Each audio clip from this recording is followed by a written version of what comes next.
Who is Movora, you might be wondering? Well, to answer that, I'm going to hand over to Guy Spörri now, the CEO of KYON, and Guy will provide more details on the incredible journey that KYON's had so far and the future ahead as Movora. Guy. Thank you, Dan, and good morning from my side as well. Yeah, good morning everybody, here in Technopark Zurich, but also online. I'm very excited that we are able to be here today, that we can host the symposium. We waited long and we had several iterations here and postponements because of COVID. So first of all, I would like to say a big thank you to the whole team who made that event possible, and thank you as well for coming and also attending online. That's amazing to see you again here. And as Dan said, Symposium is here to debate, to discuss, but also to get some inspirations. And that's important for us, that's important for you, and that's how we want to move on with our symposium. So, and I joined 2019 as CEO of KYON. The last symposium was 2018.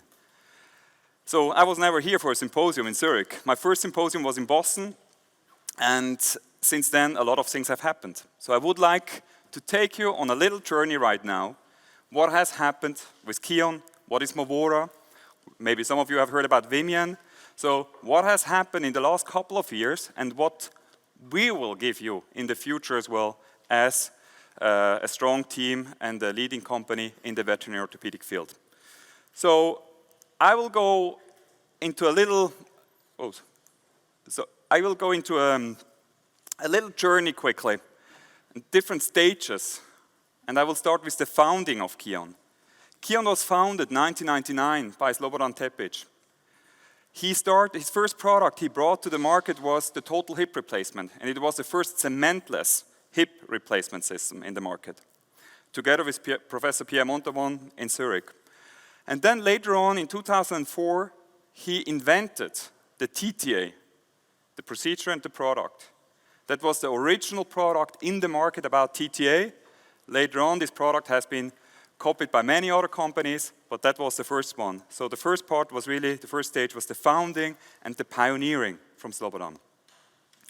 The second phase, or stage, was building a community for surgeons, for companies as well, building and expanding globally, overall in the market. So the first symposium was hosted 2007 to bring people together.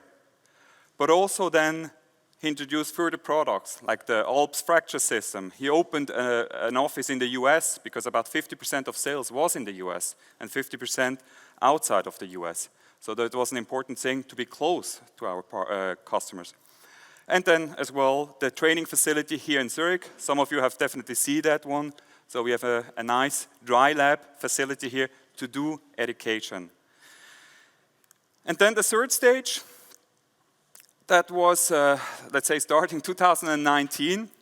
We started to introduce Alps 2, the second generation of fracture plates.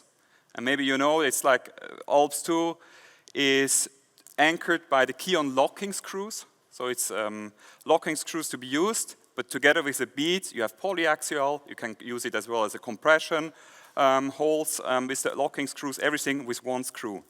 Further on, we expanded the whole Alps product range, what you see here on top left. So TPLO, Alps 2, what I just mentioned, but also POL 2, and then DPO, and other products we introduced, like the Alps fracture plate, acetabular fracture plate, are all together anchored with the KYON locking screws. So that was an expansion from the portfolio we did to make it simple with one screw for all procedures.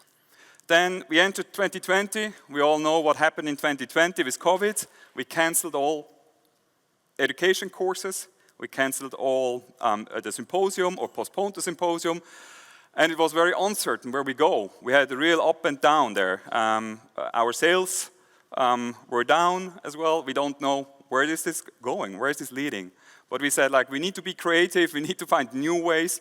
So we started to offer webinars to be able to connect to you. We started to offer e-dry labs. E-dry lab is really like, we put the kit together, sent it to your clinic, and you did a remote course virtually at home, and you did the workshop at home. And Luca hosted these kind of first experiences, and thank you as well for that one. Was another amazing experience. Just, yeah, we need to be smart and creative on how we move on.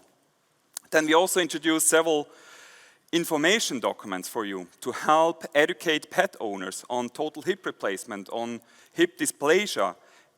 You can order that as well on our website in different languages. It's not only in English, it's in German, Italian, whatever language you need. So we have translated them as well, these leaflets. But then also we introduced some videos to make it simple to explain our products to the pet owners, to explain our procedure, to explain what hip dysplasia is, what total hip replacement is, so that we can educate as well, not only you, but also pet owners. So more of these things you can find on the website, but very important things which we have introduced.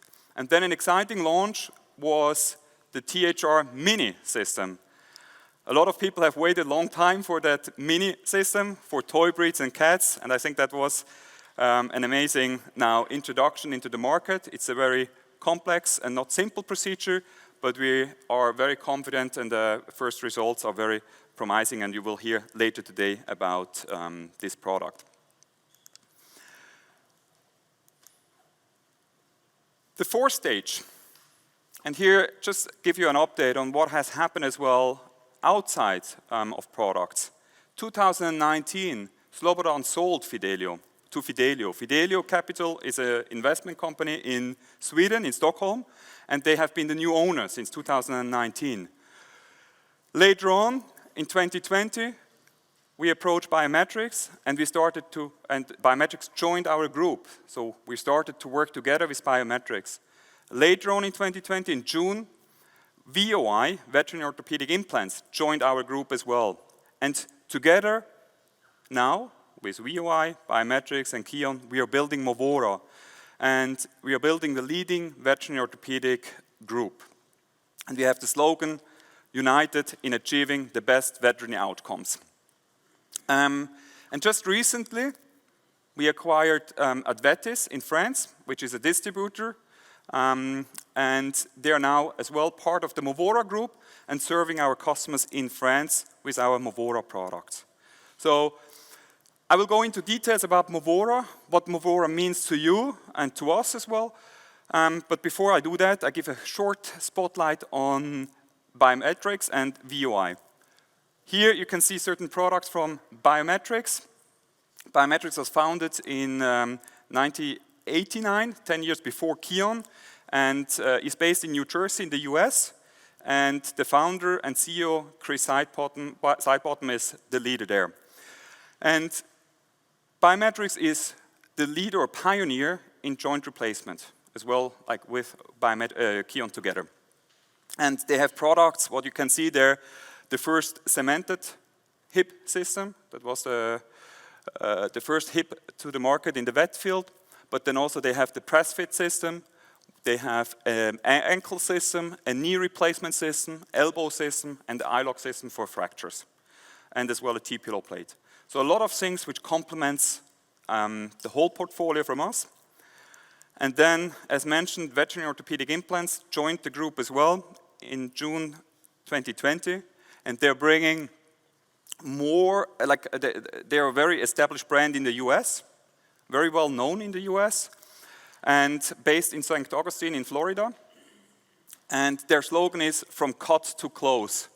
They have a very broad portfolio, and we found it very interesting because these are solutions which we do not have, like sutures, like pins, like power tools, and so on. So they complemented our portfolio together, and together we are stronger. That was our motto there. But also they have like locking plates in stainless steel with double-threaded screws, but also a broad offering from T-pillow.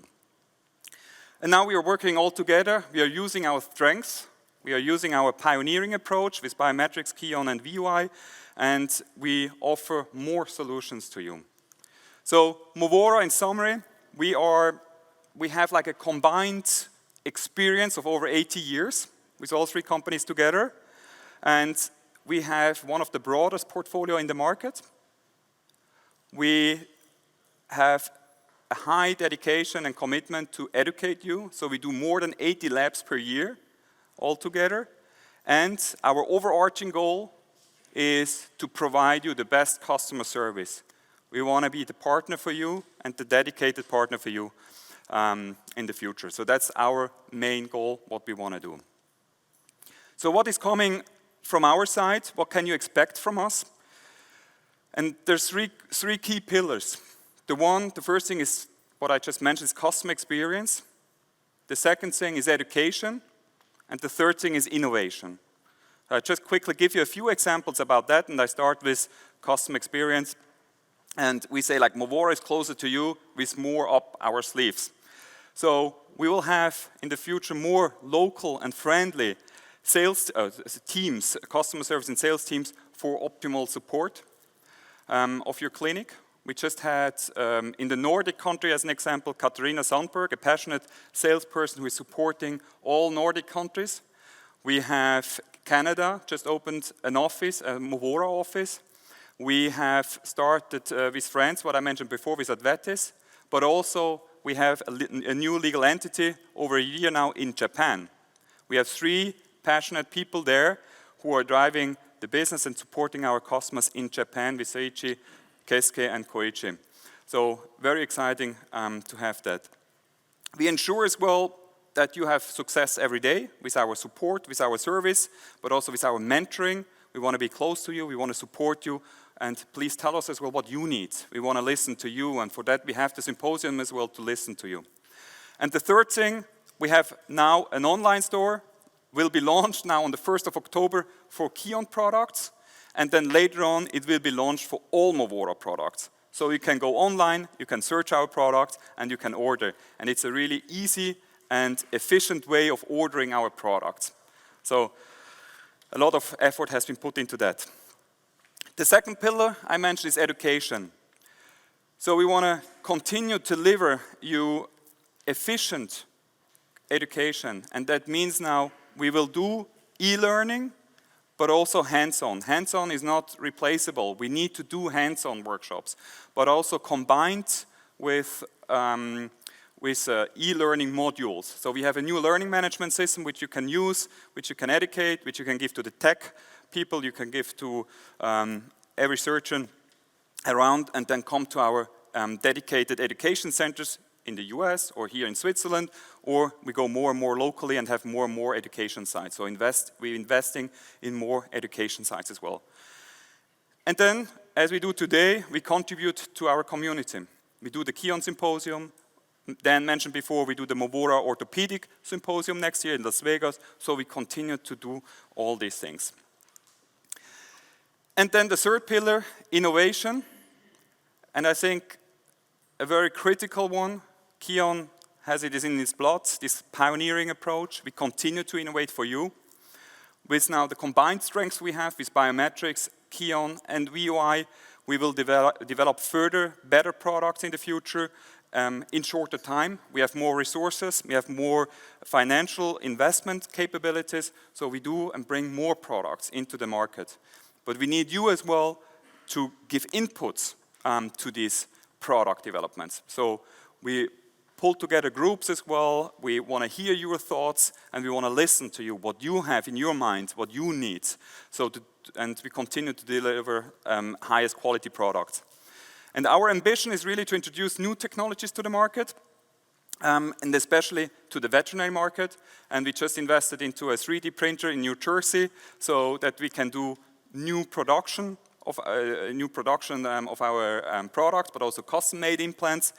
We hear more today about the new elbow systems, a total elbow, a hemi elbow, a lot of new things which are coming. but also preventing infections is a key topic which we are addressing, and find new solutions to make surgery more safe. So a lot of things coming. And that's all about what I want to say about movora. And again, what is really critical for us, movora is 100% dedicated to the veterinary field, and we continue to be committed to that one. And we are representing medtech. We are representing orthopedics as movora. And we are having a new company here, let's say a roof company in the background called Vimian, which we say like forms a global powerhouse within animal health to cover 4 segments. One of these segments is the medtech sector, this medtech segment with orthopedics. In addition to that, we have diagnostics with Indical Bioscience. We have specialty pharma with Nextmune. Maybe you know the allergy products, dermatology products. And in addition, we have a service platform with Vet Family. These are services we can provide to clinics which want to be independent. So different services you can access through Vet Family. So I don't want to go into more details, but what I want to say, we are building an ecosystem of ambitious entrepreneurs, and we retain autonomy and high flexibility in these segments. So movora has its own way forward and its own flexibility. But I don't want to go into further details because I have a short video from our group CEO, Fredrik Ullman, who is leading the whole Vimian group, and he will introduce himself quickly in 4 minutes and give you some insights about what Vimian can do for you. Hi everyone, and a warm welcome to this year's KYON Symposium in Zurich. My name is Fredrik Ullman and I'm the CEO of Vimian Group. Normally I'm based in Zurich, but this week I'm traveling in the US with our movora team here as we're launching our first imaging solution at the Western Conference in Las Vegas. I originally come from Gothenburg, Sweden, but I grew up in Switzerland. My both parents are orthopedic surgeons and traumatology surgeons, but I decided to become an engineer and study at ETH in Zurich. And I studied with Guy Spörri actually. About 10 years ago, I entered the animal health market, and I've been working in biotech, diagnostics, and other areas of animal health in the last 10 years. The latest assignment was to build up our diagnostic business within Vimian, which we acquired from KYON Animal Health. Some of you might be wondering what Vimian Group is. We are a global animal health company, and we invest in global niche markets that are faster growing than the overall animal health market. And the purpose is to give access to science, technology, and education to more veterinarians and more animals across the world. So far, we have invested in 4 segments. The first one being our specialty pharma business under the brand Nextmune. There we focus on allergy, diagnostics and treatment, and we have expanded into dermatology and specialty nutrition. The second largest segment is our medtech segment under the brand Movora, where KYON, Biometrics, VOI, and now even Advetis are part of. Here we focus on orthopedic implants and surgery tools around that. And last but not, then we have our diagnostics business, Indical, where we develop, produce, and sell PCR and immunodiagnostic solutions. And last but not least, Vet Family, our service business, where we help veterinarians spend more time on the pets and less time on administration. So we help with centralized purchasing, digital marketing, handbooks, websites, branding, etc. And there we serve about 2,800 clinics globally today. 5 years ago when we started, we were about 10 employees. Today we're closer to 600. And we invest in entrepreneur-driven companies and enable them to grow faster through investing in innovation and enabling them to work together to have a global reach. So what should you expect as an orthopedic surgeon using KYON products? You should continue to expect the high quality products that you've received so far. You should expect innovative products, and you should expect more, a broader product offering, more people serving you in the future as we start to cross-fertilize. And that is how we've created Movora. We will continue as Vimian to invest in all 4 segments, both in our people, in innovation, and we will try to invest in more companies. With that, I would like to thank you for being at this year's KYON Symposium, for your endorsement to our products. I wish you a lot of fun, good exchanges, good learnings, and I really hope to see you personally very soon. Have a great symposium and all the best. Bye-bye. Good, I hope that you got some insights about what we have done, about what Movora is, where KYON is going, but also about Vimian, what that is. I hope you got a little insights into that. I wish you a great symposium with a lot of discussion and debates today, and inspirations as well. And I'm very happy that you, Eberhard, are here as well, because I think AOVET has the same dedication to education, and we have working together as well how we can educate you and the future. So over to you. Dan, I think you make a short introduction. Yes. Yeah, thank you. Thank you very much, Guy. A round of applause for Guy.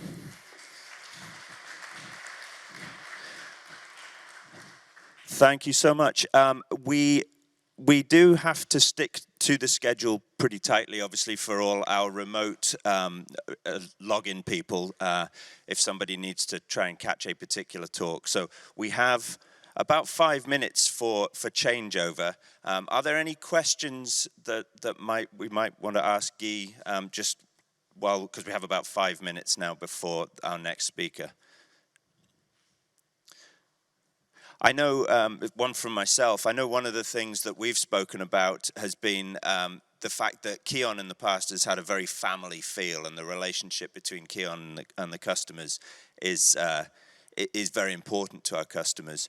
I think, well, we've spoken about before how the fact that that's going to continue as KYON moves into Movora. Do you have any further comments on that? I think, yeah, KYON is a small company, and we keep this kind of autonomy. Now within Movora, we want to build further on that. We will grow all together, but we want to keep you close to us. I think we want to be the partner to you. We want to initiate further this kind of KYON Symposium to get together, education events, and so on. Dan is now for Movora, is leading the scientific advisory board, which is getting as well surgeons together to gather thoughts, inspiration for new product, so that will continue to drive our portfolio, our product pipeline, and for that we want to be close to you in the markets, but also as a community. So that's a key thing which we continue to do. Yeah, thanks. I think we both wanted to assure you that family feel and that close tie to our customers was definitely going to be maintained. So our next speaker is Eberhard Denk, and Eberhard has come from AO, where he is the director of AOVET and the head of education events and relations. And in keeping with this sort of updates and news feel to our first session, Eberhard is going to give us some news from AO. So please welcome Eberhard.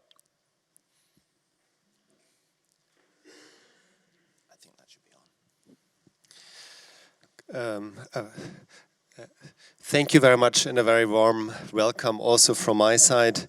Dear Guy, dear Dan, dear KYON team, thank you for the invitation, for having me here. It's a true privilege to stand here, to talk about the AOVET, to present you a little bit of background, where we're coming from, what our mission is, what the scope of our activities is, and talk about our leading surgeons within AOVET, and then looking forward to a discussion after that together with Guy. I should also express regards from Dr. Jeff Watkins from Texas A&M, the International Board Chair from AOVET, the leading surgeon who is driving the strategic matters of our organization.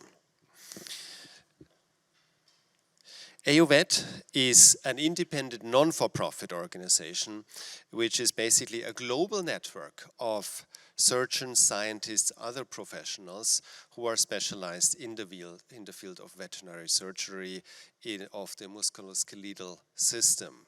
You see here already in the background a picture from one of our flagship courses in Davos during the times, I think this is 2018, when we still could have the face-to-face event. So this coming together, educating veterinary surgeons is certainly an important pillar for us in AOVET, and hence we're privileged to be here at the KYON Symposium because the partnership with KYON is very close to our heart and very important for the AOVET organization. I will talk about this later in my talk.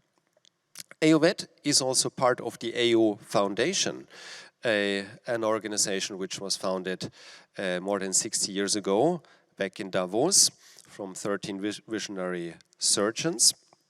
You see in the back here a picture of our headquarters, the AO Center being located in Davos. The AO Foundation is a organization of surgeons from various specialties. We have AO Trauma, AO Spine, CMF, we have also a clinical unit, AO Recon. We have in total more than 20,000 surgeons to be part of the wider AO network. But let's come back to AOVET again. Our mission is to advance the practice of veterinary surgery in order to improve patient outcomes. How do we do this? AOVET is not only an organization which offers courses and events.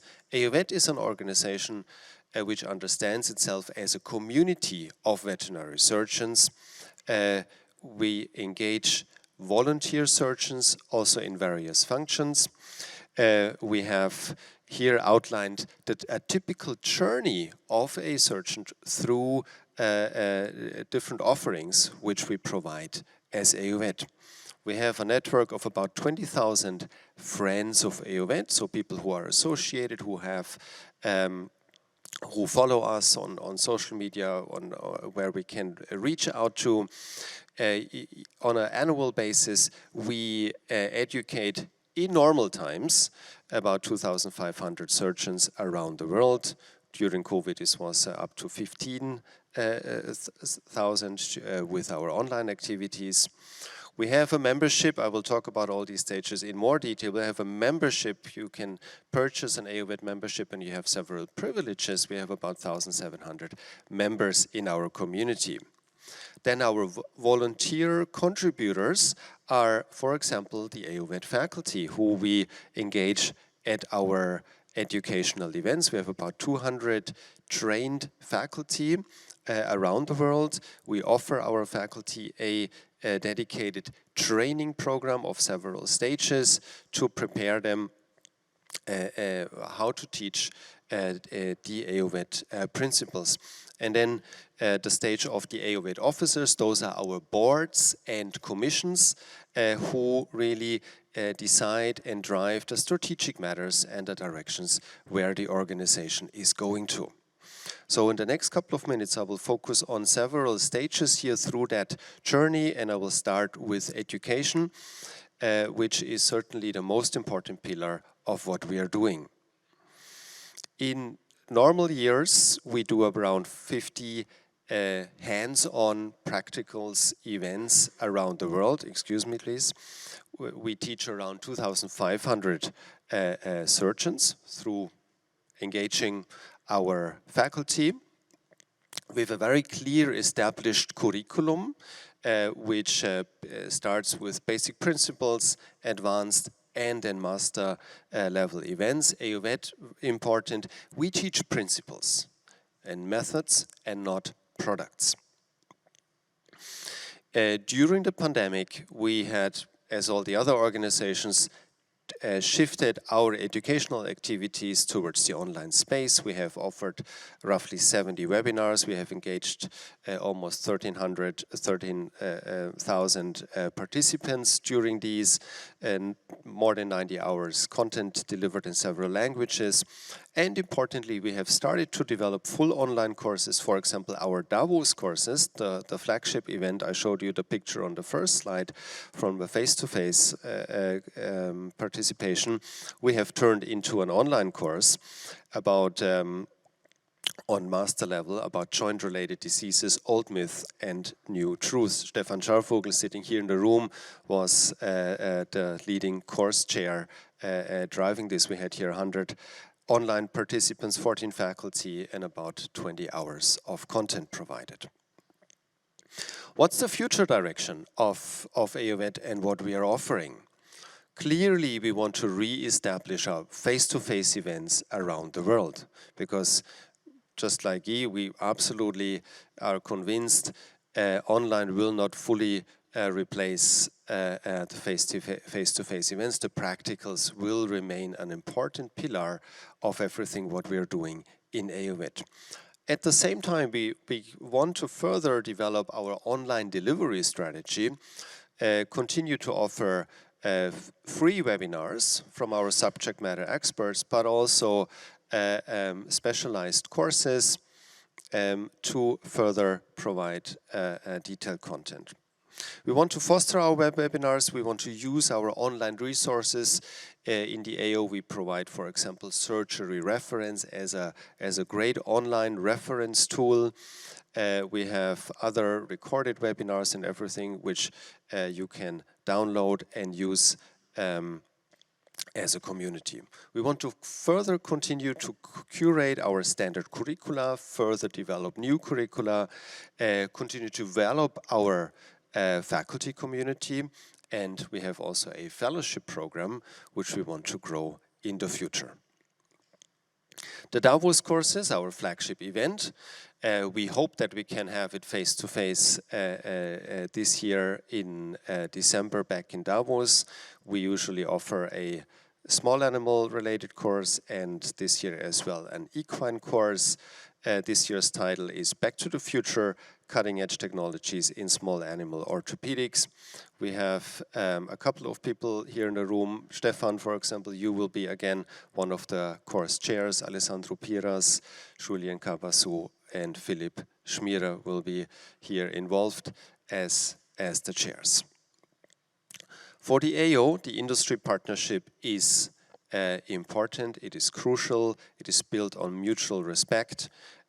As AO, we are proud of our independence in the areas of education, innovation, and research. The AO is historically closely connected with Synthes and DepuSynthes, and following here the Johnson & Johnson companies since its beginnings. As AOVET, we have also the opportunity to work with other partners. KYON is a truly important partner for us, and AOVET is greatly thankful for the support of KYON in our educational events. Thank you again here to the KYON team.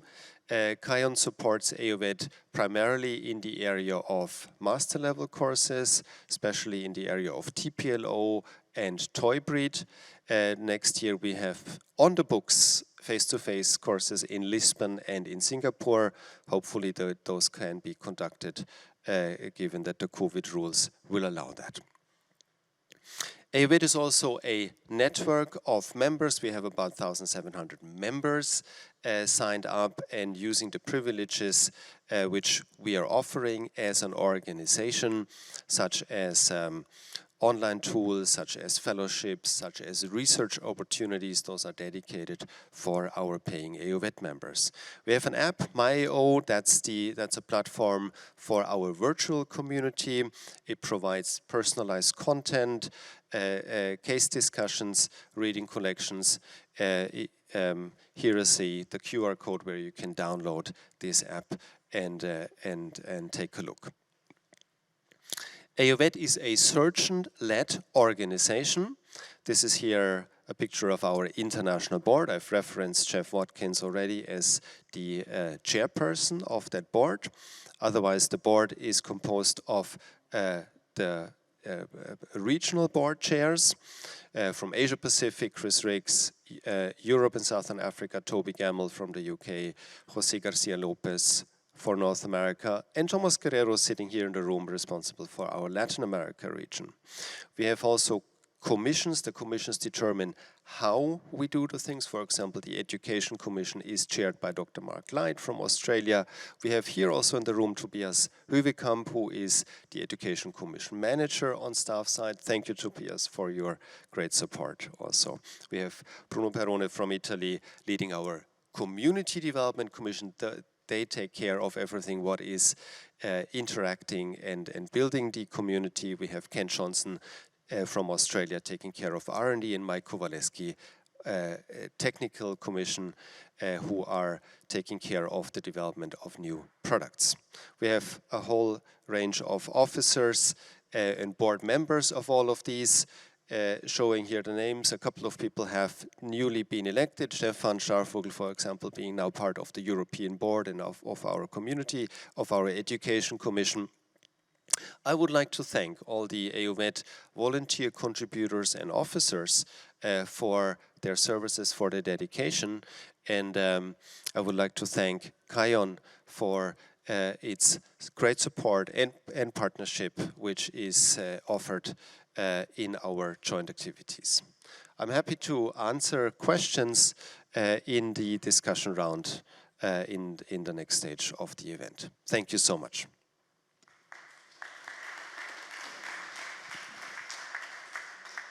Thank you very much. We, surprisingly, are running a little bit early. I was expecting us to go the other way, but we have actually 10 minutes before our next speaker is due, so we can take some questions. Do we have any immediate questions from the room for our speakers so far? As I said, I really would encourage you to engage while we have them captive on stage, and we can pick their brains. Do we have any? And I would also encourage you at home or in your hot air balloons to please also use the Q&A function to send us some questions. We also have a short time at the end of each of these blocks of talks for more discussion.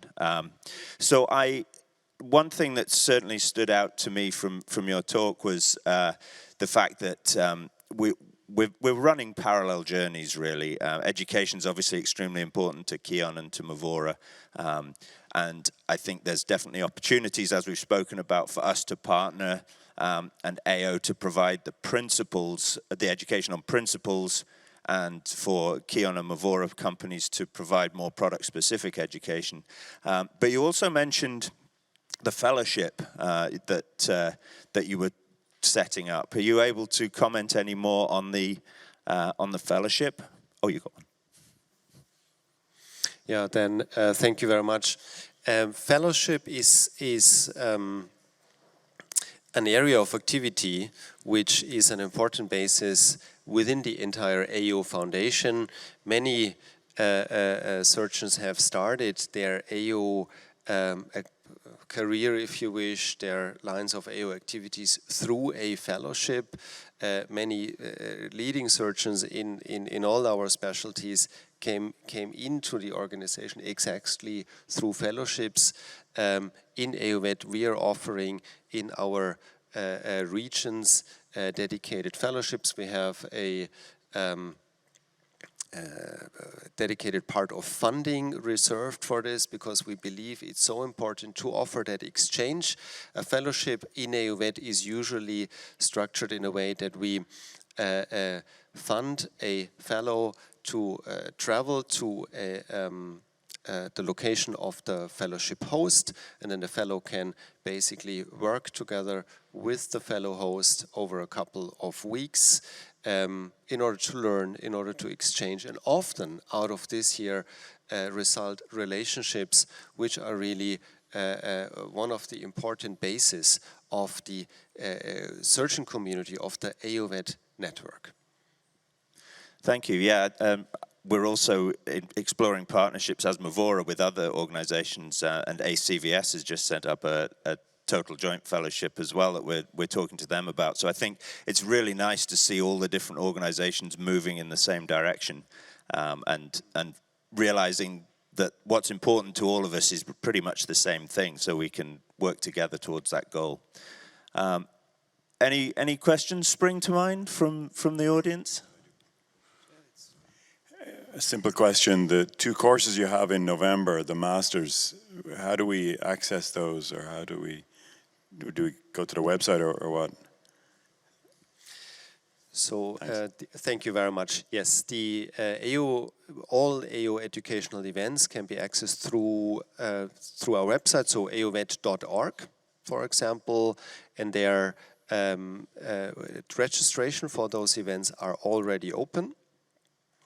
And we will, of course, then update the participants or the registrants who have signed up already on the latest COVID regulations. And we truly hope that this can take place in person in Davos. Otherwise, we will look into alternative online replacements. Thank you. I'm pleased to say that we have our first question from the internet. It's from an anonymous user, which is fine. And the question is, I applied to AOVET fellowship, but they refused me. They said it's only offered to surgery residents because AO North America is a partner of ACVS. Can you make any comments on that? Yeah, so the fellowship applications are reviewed per region in our regional boards. So we have a dedicated amount of funding available every year for fellows. We have usually more applications than we can actually fund per year. So each regional board is going then through the applicants and make a priority list who can be funded. And especially for North America, that's certainly true. Here, AO North America is partnering with ACVS closely, and there are joint activities in the context of the fellowships. Thank you. Yeah, and we just had a follow-up question kind of pop in there, which is why is the AO North America Fellowship not offered to all members? And I guess that comes back to what you were saying about finite resources and the limits of funding, and also, I guess, sites to train fellows. Yeah, exactly. But I also would like to encourage people who might have not got through through a first application. Please try it again. Talk also with our surgeons in the respective regional boards. We believe fellowship is really something very, very powerful, and we want to grow our community through that. Thank you, and thank you to all of you who've asked questions. Please keep them coming in as we go through the day. We're just about now ready to move on to the final talk in this trends and news block. Our next speaker is our first remote speaker, so fingers crossed for the technology here. Our next speaker is Claude Maurer, who is the chief economist for Switzerland for the Credit Suisse organization. And Claude is going to speak about how COVID-19 has impacted innovation in Switzerland. So I will hand over to the team to patch in Claude. Welcome. Hello to Zurich. I hope you can see and hear me loud and clear. You can see my slides already. So maybe if you can give me a little sign that you can hear me as well. We can hear you. And it seems to be working. So I'm really happy that you have with me. Have me with you today in this remote setting. I've got to settle a bit to this new scheme still 1.5 years after the outbreak of the pandemic. I apologize for that, but now I think we are smoothly up and running. I deeply appreciate that you use the past tense in the title. As you maybe all know, that economists tend to look back instead of giving an outlook.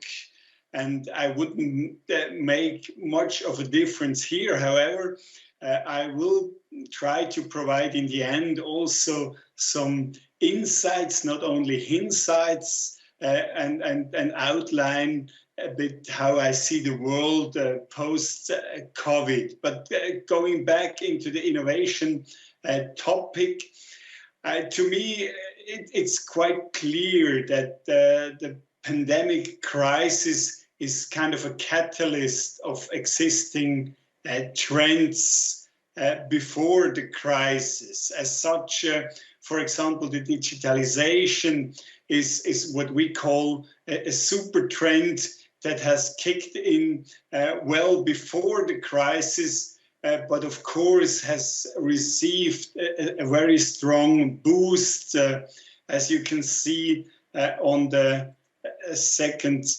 slide. I'm changing slide here. I know the slide is quite dense, but it gives you a bit of an overview of by how much the disruption has been due to the pandemic so far, when it comes to Zoom meeting, when it comes to the general IT usage, or when it comes to e-commerce that doubled up overnight in the first lockdown. To sum up on this slide, I think we can really draw the conclusion that COVID-19 brought more innovations alive into our real life than all the CIOs of many companies together. So it's really about catalyzing trend using existing technology on a widespread basis. A good example in that respective is the share of people working remotely. You see here data from the US. I also have the figures from Credit Suisse, where during peak time of the crisis, about more than 90% of staff of Credit Suisse in Switzerland were working remotely. Now these figures are coming down. People are moving back into the office.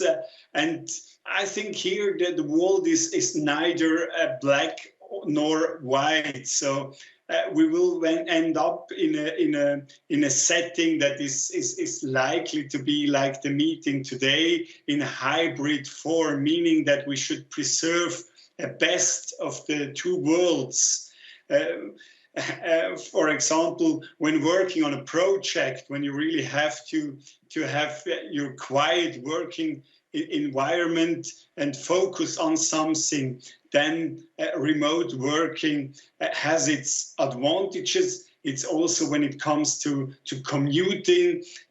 On the other hand, I still believe very much in the coffee machine as an important innovation driver. The chats in meetings, in physical meetings, brings you, especially when it comes to interaction between teams, brings you often faster to the goal than if everybody is sitting in its home and we see each other in Zoom or Teams meeting. So the world will end up in a situation where we have some people working remotely, but others still moving to the office. And as a consequence, of course, the demand for office spaces will decline, but not dramatically. I expect it to be somewhere about 10 to 20%. That's also what our survey, if we survey companies, brings up as a result. So we will be in a more hybrid world of the best of the the settings. Going closer to your working environment, I have brought some example of virtual reality, how virtual reality has been used in this contactless pandemic setting. I really like this example of this Dutch company providing support to their teams in Asia by virtual reality, by using virtual reality out from Eindhoven in their home countries, and yet you can see the estimates of by how much virtual reality is set to grow in the coming market. This is also, it's an existing technology, but it got the boost and it will receive a boost, but maybe one necessary condition would be that the 5G network will come quicker than what we've seen, especially in Switzerland in the past. But we also learned there that the hesitance to build up such a network has declined during the pandemic. So everybody is eager to really use such a technology. To touch more on the field of health tech, you find some examples on that slide when it comes to bioprinting or telemedicine. I think they are quite impressive, and again, it is not a new innovation, but it's a widespread use of an existing innovation or technology, and this comes always with a mind shift, maybe either on the demand but also on the supply side, that this is really the technology that we should go forward in future. It's also worth mentioning that the big tech companies, they jump into this market, and to me this is always a good proof of the pudding, that there is really a big money in to be reaped, and it also reflects that this trend is supposed to stay in the future. As I said in the beginning, I do not only want to look back and show you examples you maybe know better than me in your field of expertise, but also provide you with what I call is kind of a sketch of how the future after the post-COVID world will look like if we ever get rid of COVID. I mean, maybe the vaccine is also a very good example of a technology that existed over years. I mean, researchers have been working on this kind of vaccines since more than 20 years. However, it came into our life quite quickly at the moment when all the incentives of all the stakeholders, governments, regulation, authorities, research companies, the big pharma companies were aligned, and we brought these vaccines very, very quickly into our all lives, and now we have to bring it really into our all lives, and with everybody doing their job in getting out of this pandemic. I'm a bit doubtful. I mean, if looking at the US or Switzerland or also Europe, I mean, vaccine rates are still too low. So the pandemic will be with us for quite some times, which will weigh on economic growth. I mean, the recovery will go on. However, there will be also always some setbacks and some monkey wrench in this recovery. But looking a bit further than just into next year, you see some points. I think these are the major trends that have been catalyzed by the crisis, or they have not been affected. Not being affected is clearly the number one trend, or the trend where us as forecasters feel most comfortable in forecasting, and this is demographics. The senior population worldwide will double to more than 2 billion by 2050. The workforce will be shrinking widespread. So this brings up new consumers. They have more time, they have different needs, but on the other hand, we have less people who are able to provide services or to work in the factories, and this brings up, I think, a new world, and all of us should be prepared for this major change that is going to happen across the world. It's not only a trend in Switzerland or the US, but also in Asia, thinking of the one-child policy in Asia that should bring us or make us clear how dramatically these demographics trends will be over the next 10 to 30 years. What will stay is the bipolar world between China and the US. According to our forecasts, China will match US GDP levels in the next 10 years, and this will intensify the tensions we are seeing already now. So this will be something to stay, and stay also this digitalization trend. I think this is a trend that will stay.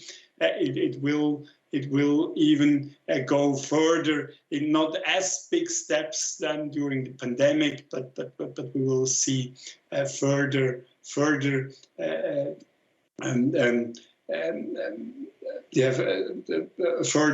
acceleration from time to time once new innovations will be on a wider spread use. This new world also comes with what I call expansive problems. One is health and aging. This older generation will need of be taken care of, and that will consume more and more of our GDP, of our economic output. We also have this other number one trend, maybe number 1.1 trend is climate change. I mean, it's not tangible for most of us, but it is coming, and is also quite taken up by governments and regulatory authorities. So we really feel this also in our world in banking. We are under very strong scrutiny by regulators, but also by the public, and there's a major shift going on now with all this ESG in investing. This is really a trend that will even accelerate in the near-term future. Then we have inequality, an issue that's even bigger after the crisis. The crisis hits middle or lower class jobs much harder, and hence the income inequality is widespread, which usually comes with a more divided politics.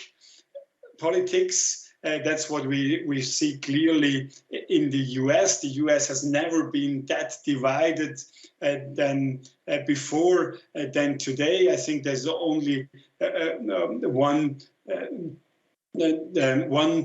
common ground in the US is to oppose China, but otherwise the country is divided as almost never before. And it also comes with governments being more active, and this is usually attributed with higher taxes. This years of tax rates going down. This is reversing, and we even have this discussion about harmonization of global tax schemes. More digitalization is also coming with a higher demand for cybersecurity, and also higher awareness, but also higher risk to cybersecurity. I think there are a lot of examples in the medias in the near term past, and I expect that this is a growing field of concerns, but also of business opportunities. In some, the world will be more volatile. We economists called the last 20 years like that. This was the great moderation. Inflation is dead. Growth is quite steadily, and the central banks they maintain very low interest rate levels. And this is, I mean, it's not over. There is not a dramatic shift to be expected, but it's not this great moderation. Again, we should expect growth and especially inflation to be much more volatile than before, which brings in an even greater power to central banks. And this could lead to shakier markets and financial condition. We also, the last point here is this unorthodox policies. I think this we exercised now during the pandemic, and I expect that to stay. So I expect really more regulations in all sectors. It's not also only with banking, but also in the healthcare sector. The one, if you're hoping for looser regulation, I think you're misleaded. I think regulation will be even tighter in the year to come. So the world post-COVID will be not completely different than the world before COVID. In some areas we have seen a very speedy change, especially when it comes to the digitalization. There are no really true innovations thanks to the crisis, but the thinking or the needs during the pandemic have brought up a lot of existing technology really into our life, into a widespread usage. As such, I really like these pictures of the crisis as a catalyst of trends, or what we call super trends that existed before, that received a boost. I stop here, and I'm happy that we have scheduled in a discussion session, not only a Q&A session, as I learned, because I would be more than happy to discuss and also hear the opinions from you, from the participants on my thoughts.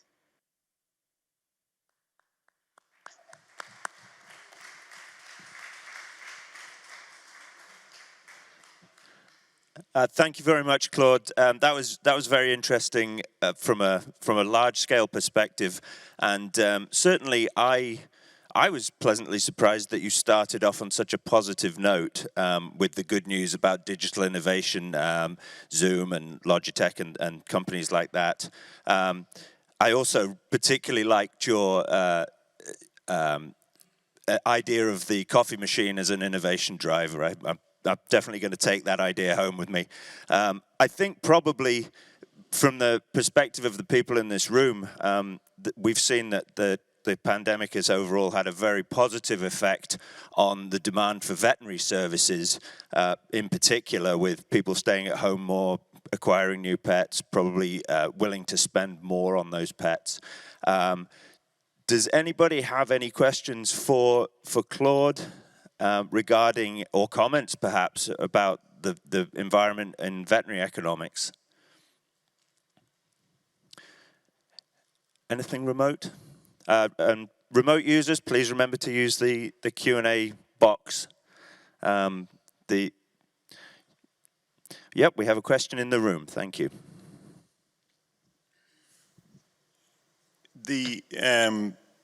Excuse me. The increase in corporate veterinary practices, particularly in England and Ireland, and what effect do you think has that had on pricing and in the veterinary? Has it increased prices or has it decreased? Did you get that question, Claude? Actually, I had some issues technically, so the innovation was not that far-reaching. So but it's about the prices in the. Or maybe if you could repeat. Particularly in England and Ireland, there's an increase in corporate activity in veterinary practice. There are far more corporates, and they're buying up practices. Is that having is that having an effect on pricing? Is it causing an increase in prices, or is it causing are they reducing prices to try and get more business, or that? To me, the crisis is generally, I mean, at first it is an inflationary pressure building. So prices go up during the crisis now because demand is so high.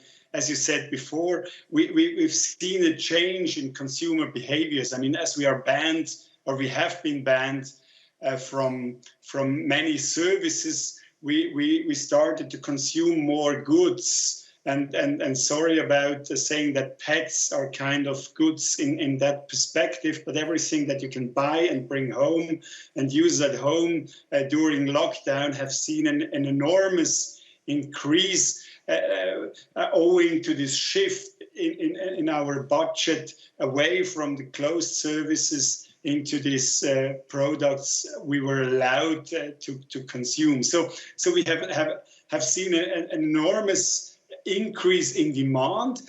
We have, by the way, not seen a decline in income thanks to all the transfer measures by governments around the world, be the furlough scheme or being the checks being sent around in the US. So this higher demand is hit a lower supply. Supply was restricted or has been restricted or is still partially restricted due to COVID measures, and higher demand and lower supply that leads to higher prices. So expect in all sectors and also in yours that prices went up. That's what you see in the indicators, but also will go up in the near-term future, because inflation or higher prices usually come with higher prices thereafter, and we have also this whole supply chain issue. We shouldn't forget that this zero COVID strategy in Asia is now kind of a boomerang at the moment because China has to close down aggressively production plants or ports in order to contain local COVID outbreaks. So the mixture at the moment is clearly for prices to go up. However, on the longer term perspective, I expect that the crisis will have kind of a deflationary effect, because at the moment, the supply side is building up. More and more companies are rushing or running into these markets where they expect high margins and higher volumes in the years to come.